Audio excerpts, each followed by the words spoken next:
genre.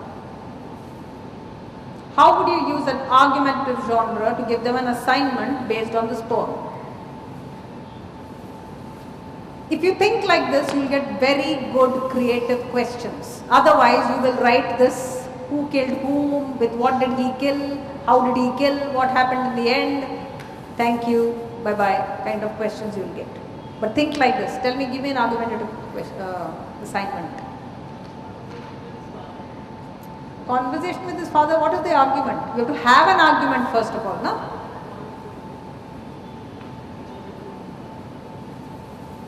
Okay, that's a persuasive letter. That's the persuasive genre. Convincing his father that he should be going out and killing the Jabberwock, that nothing will happen to him, don't you worry. That's a persuasive letter and that's a persuasive genre. Argument? Is there any argument at all in this whole thing? Huh? Good versus evil. So give me an assignment for them.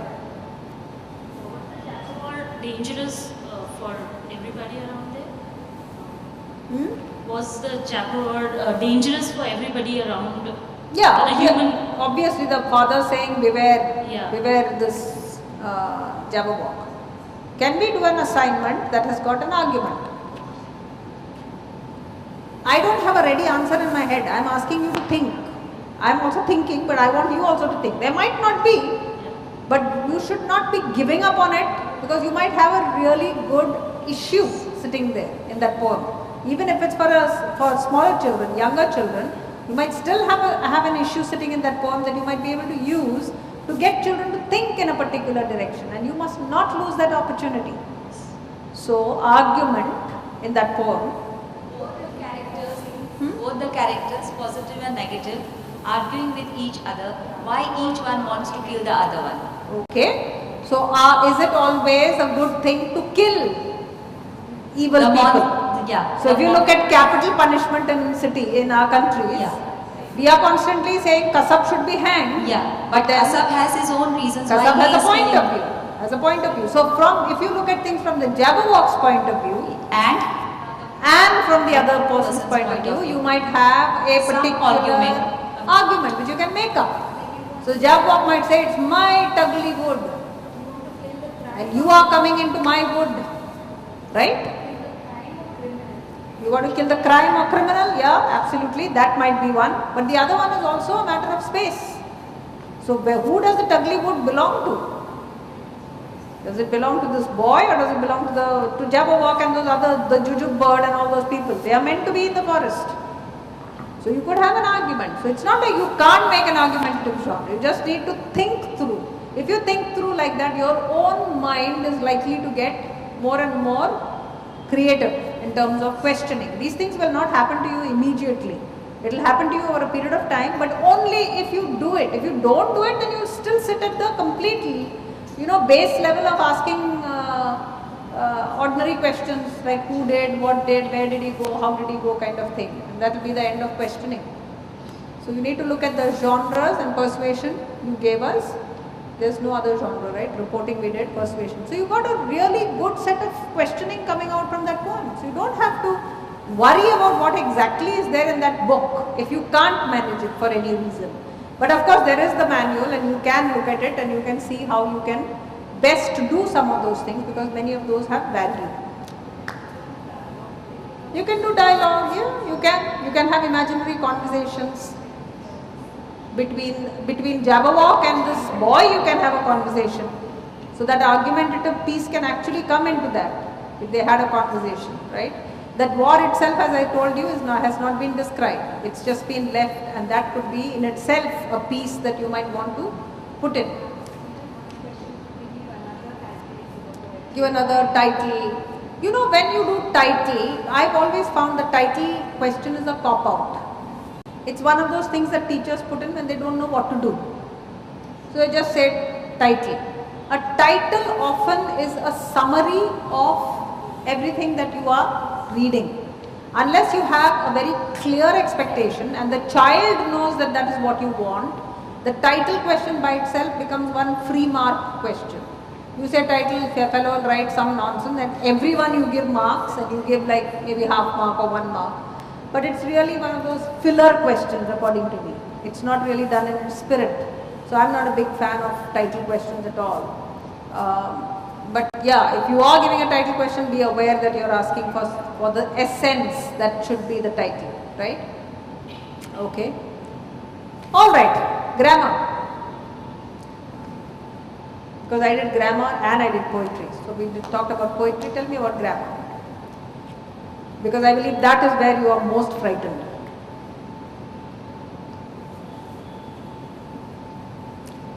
Were they good in was the grammar class good?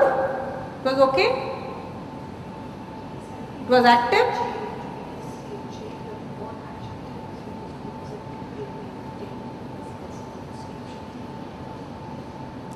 So you did, the adjectives were very good, absolutely, right? They were able to give me a lot of really high-end adjectives.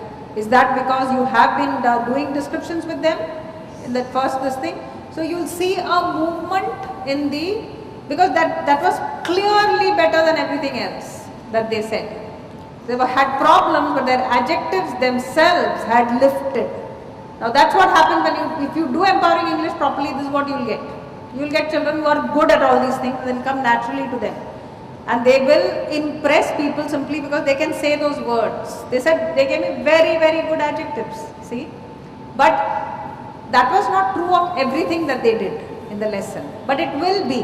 If you do it meaningfully, if you do it sincerely, the book, you will get children using better and better language. It will also depend upon how much you demand of those children. If your demands are not there, you're just doing it for the sake of doing a lesson and going out and they can write anything and you're going to give them some marks, then it won't happen. But if you demand and you say, I want this from you, then you will get.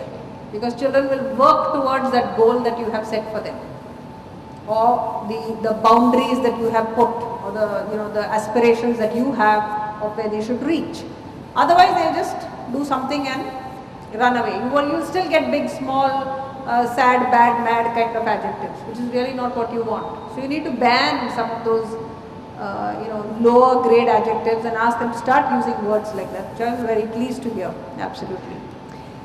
But tell me, what else did you see in the grammar class?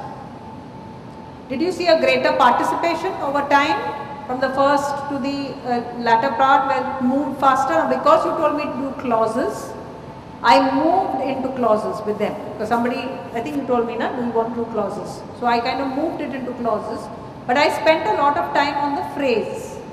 Now, if I feel that they need more time with phrase, I will not start the clause today. I did it because I just wanted to show you where we can move, so it's a very step-by-step thing if you notice. It's from the letter to the particles to the words to phrases, right? So it's very clear how it's coming down. Now this can be put on a word wall and it can sit there as passive learning for your children for as many months as you want. Now once you get this pyramid, what you're doing is you're saying at the door, and you're also pointing out to them that all of those phrases seem to be prepositional phrases. That's what we've done because that's the easiest one to do. You can have a noun phrase and everything, but I wouldn't touch some of those because they are harder. Like if you use words like that and which, and if you use adjectival and adverbial clauses, they are harder to understand than the prepositional ones which are smaller, right? So you start with the prepositional phrase and then you add the verb. So when you say this is without the verb, then you add the verb and call it a clause. Even after that there was confusion. Did you see randomly when I asked children, they were not able to tell me what I wanted. So I brought it down into phrase, no verb, clause has a verb. It became a chant. It's something that will fit in their heads. I can make them say it for another 100 days if I want to. I won't have to say it for 100 days. But in a couple of weeks they'll get it, children, if you do it every day. But if you do it today and then you don't touch it for another 3-4 days and then you pick it up, you do it for 2 days, then you don't do it for 5 days, it will not happen. It will not happen at all. Don't do it if you're going to do it that way.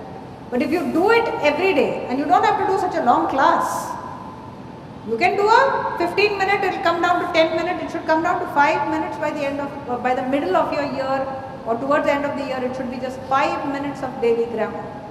Because the minute you put it on the board, they will point out.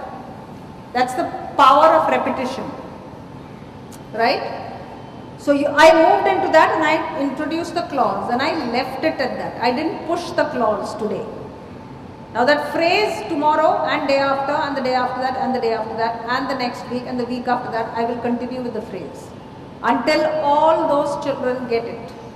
That questioning has to be global. Where I say you and stand up those who have not answered and give everyone's voice an opportunity to be heard. This is not my class, so I don't know the children, but I can tell you which children are bright straight away. I can also tell you which children are confused. I can at least point out 4 or 3 kids like that with just an interaction of a half an hour. Now you being their teachers, who have been with them for like 3 months, 4 months, you should know all your children. You should know what they are capable of, what they are not capable of. This girl will not know it, that girl will know this. She is not all there. I should know all of it. I should know that he jumps up and down, but when he writes nonsense. I'll know all of it. See? Now if I had the knowledge of this class, I would move it better. Because I'll know whom to ask what. If I say a phrase is without a verb, I will know exactly which child should repeat that. I'll know which kid has to have it in his book and which child needs extra repetition of that at home. I'll know all of it about my kids. So everyone doesn't have to do everything all the time. Because there was one child who already knew the phrase. Now why would I keep him at the same place all the time? I would tell him I'm not happy with the at the door, give me a better phrase. Because you already know the phrase. So I have to move up his language. I have to move up the quality of his adjectives, the quality of his adverbs need to increase. Because he knows. See? So your differentiation has to be very clear. You can't treat the whole class as one packet. Because they are not. Right? So if you move them like that, there is a logic. Now if you put it up on the board, that board will get rubbed out. But that chart on that board will remain and you can use it as a teaching tool. So the next time you come, you can just say what is B and they'll say letter, and what is this and they'll say particle, and what is this and they'll say this, and that's all. If you have no time, I will just say what is M, in, what are they? Particles. Bus, and I'll move on to whatever I was going to do. Yeah, you don't have to do everything, the whole works every day if you don't want to, but I would use single questions very quickly in order to, you mesh it. You do the questioning words. What are the various questioning words? You must do the WH words, the how words. The 3 primary verbs are, what are the 3 primary verbs? To be, to have, and what are the question words that we use? When we frame questions, how do we start questions? What, when, why, where, how is one set. Then the is group, is, was, are, were, right? Have, had, has. Have you had breakfast? Has the dog been taken for a walk? Have, has, and had. Had we to come early, would we have? It's a had is a much harder, a longer structure of questioning, but had is a question, this thing. And then the do group. Do you know? Did you take? Does he walk every day? So you've got the 3 primary verbs, to be, to have, to do, and then you have the WH, set and how, and then you have the to be and to have. These are your question words. Now on a daily basis they need to make questions, because you are not using questions, you are intoning. So when you want to ask a question, what do you say? Do you use full words? Do you say does he take his dog for a walk, or do you say he takes his dog for a walk? You took for a walk? You just go up like that with the questioning. You don't use did he, do you, let's go to the mall, shall we? Do you use tag questions? No. So now how will they are not even hearing the right thing. Because you are not a resource. If you don't use full questioning models to your children, you cease to be a resource. But you are a resource, because for a lot of children coming here who are first generation learners, the teacher is the only resource he's got, poor chap. And you have taken yourself out of the resource box. So he has nothing. Mother doesn't know, teacher doesn't speak. So where does the kid go? So he has very little exposure. Now you are expecting everything to come and fit properly. And if it doesn't fit, you say, oh, that fellow, he's from this merchant's son, farmer's son, whatever it is that you kind of, say to push it off you. But trust me, it's all our problem. So if there are kids who are not okay in your class, you are the villain, not the kid. No matter what, you don't know how to handle. You need to seek help. But you cannot say, he is mischievous, he is lazy, he is naughty, his mother doesn't speak, how much can we do here? At the end he goes and speaks. This is all nonsense. Let me tell you, it's a full cop-out. The fact remains that teachers are not using language, they are not resources for children, and the teaching itself is so narrow. You are not doing wasn't there a lot of language that floated around? Besides the poem and besides the grammar, there was language that they were hearing. Now that language is a resource that only the teacher can give. So you start looking at your own language. What I am saying is, the reason why you are not saying it is because you have never said it before. You know it here, but why isn't your tongue moving into questions like this?